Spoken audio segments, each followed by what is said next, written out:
Assalamu alaikum. Dear students, this is me, Atiq Ahmad. Today we are going to study the topic osmoregulation. We will have some background first, then we will proceed further. Basically, water is an essential component of the bodies of all living organisms, whether they are plants, whether they are animals. Even it is important part of the cells of unicellular organisms, the various microbes, because all the biochemical reactions basically takes place inside the water medium. So water is used as a medium for all biochemical reactions. Similarly, water have also several other important roles. For example, in animals, in humans, water is the part of the blood, water is the part of the semen, water is the part of the saliva. So water is a very important component of all animals. Water play an important role in the cooling of the body. Similarly, along with water, the solute concentration is also important. The various mineral salts concentrations, those are also called the electrolytes, the various ions. Their concentration is also important for the living organisms, for the animals. So what is osmoregulation? Basically, osmoregulation is basically the maintenance of constant osmotic conditions within the body, within the cells, as well as in the intercellular fluids, as well as in the extracellular fluids in the multicellular organisms. Now, what are those constant osmotic conditions? The constant osmotic condition means the constant level of solvent as well as of solutes.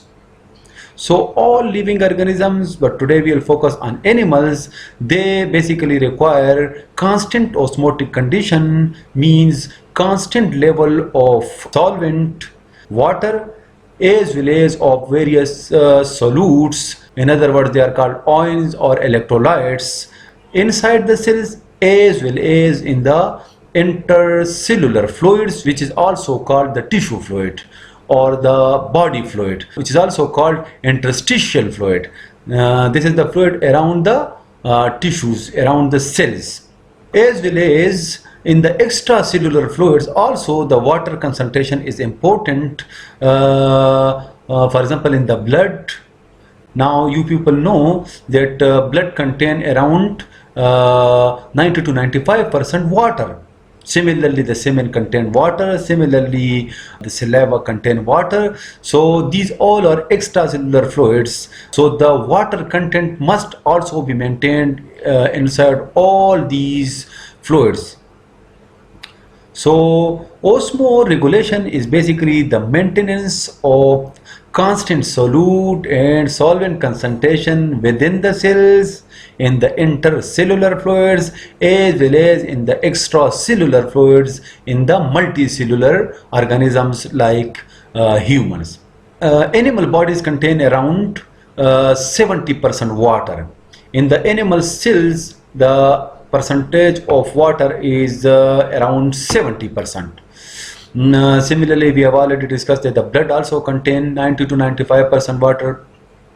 So this water is very much important for the survival of the animals, because all biochemical reactions takes place in the water. Similarly, water is used for the cooling of the body. Similarly, water is used in the blood to transport various materials. Similarly, water is the part of the saliva, water is the part of the semen, etc., etc. So osmoregulation is very much important for the survival of the animals. Dear students, before proceeding further, we will explain some terminologies. The concept of these terminologies is very much important. They will be used further in the whole topic. So hypotonic, hypertonic and isotonic, there are three types of solutions. Now remember that these terminologies, these are used relatively. Hypotonic, hypo means below or lower or beneath. Tonic is basically a Greek word which means stretching. In medicine, the tonic terminology is used for any substance which is used for the well-being or production of vigor in the body. But here, in this context, tonic is simply a solution. So, hypotonic. Hypotonic is that solution which has lower concentration of solute than another solution. Now, the terminology is based basically on the solute concentration, because hypo, low concentration, low, and low concentration of solute is found in this solution. It is compared to the outside. Now, hypotonic solution is that solution which has lower concentration of solute. It means that it has higher concentration of solvent then. And the outside solution that has higher concentration of solute and low concentration of solvent then. Because these are relative terminologies. If a solution is hypotonic, it means it contains lower concentration of solute and higher concentration of solvents. And the surrounding solution in biology means the surrounding medium, the surrounding fluid. So that will contain higher concentration of solute and lower concentration of solvent then. Now what will happen? Remember, the solvent, the water, will move from higher to lower concentration. The solute will not move. Because you people have the conceptual background that the solvent molecules they are far apart from each other, and as compared to the solid molecules are close to each other. So the force of attraction is higher there. So as compared to the solute, the solvent will move. So hypotonic solution is the solution in which the solute concentration is lower, the solvent concentration is higher, as compared to the outside solution. That outside solution have higher concentration of solute and low concentration of solvent. So what will happen? The water will move from the inside, from the hypotonic solution to the outside. We will move toward the second terminology, the hypertonic solution. Hyper means above the normal or high than the normal. So hypertonic is that solution which have high concentration of solute than the another solution, as compared to the another solution, the surrounding solution. Now it means that the hypertonic solution has high concentration of solutes and less concentration of solvents, and the outside solution that has lower concentration of solute and higher concentration of solvent. So what will happen? The water will move from the outside medium, from the outside solution inside this hypertonic solution. The third category is the isotonic solution, a solution that has the same solute concentration as that of another surrounding solution. Now in this case, both the solution, the isotonic solution and the surrounding solution, they both have the same concentration of solutes and the same concentration of solvents. So in this case, this is not the case that nothing will move, but in this case the same amount of molecule will move from one solution to the other, and similarly the same amount from the other solution to this isotonic solution. Means suppose if 100 molecules of water moves from one solution, one isotonic solution to the other, so similarly 100 will move from the other one to this isotonic solution, because both have same solute and solvent concentration. So the solvent will move from both sides. There will be both way traffic. Now we are moving towards the teaching points. Osmoregulation basically involves the movement of water through osmosis. So a proper balance of solute is important to maintain water movement into and out of the body through osmosis. Now we have already discussed that in osmoregulation the water will move, the solute will not move.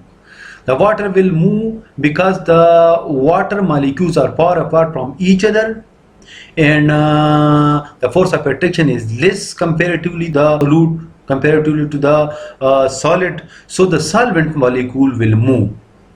So the solvent molecule will move through the process of osmosis. In biology, the solvent molecule will move across the semi-permeable membrane.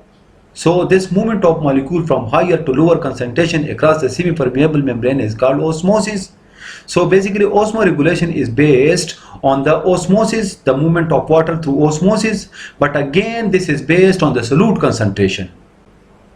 If in a solution the solute concentration is less, means the hypotonic solution, and the solvent concentration will be higher then. While in the outside solution the solute concentration is lower and the solvent concentration is higher, so what will happen? The water molecule will move from the hypotonic solution to the outside environment, and similar will be the case with the hypertonic solution.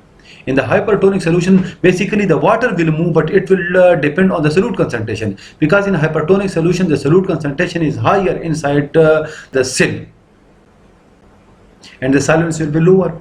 While on the other hand, the outside solution, the outside medium, that will have lower solute concentration and higher solvent concentration. So the water will move from the outside to the inside across the semi-permeable membrane through the process of osmosis. So this is the case, that the movement of water through osmosis, this is basically important, and that basically depends whether the solution inside the cell, whether that is hypotonic or hypertonic or isotonic. Now another point, that different habitats have different water and solute concentration. There are various types of environments. Terrestrial environment is different, freshwater environment is different, marine environment is different. So these all environments are different. In marine environment there is much more salt in the water, in fresh water there is very much less salt. So there are different types of environments, and the organism will adapt themselves to those particular environment. So the organisms on the basis of environment will either be osmoregulators or osmoconformers. These are the two categories of organisms. So this is enough for today's lecture. The second part of this lecture that will consist of the osmoregulators and the osmoconformers. We will differentiate these two. See you next time inshallah. Take care. Allah Hafiz.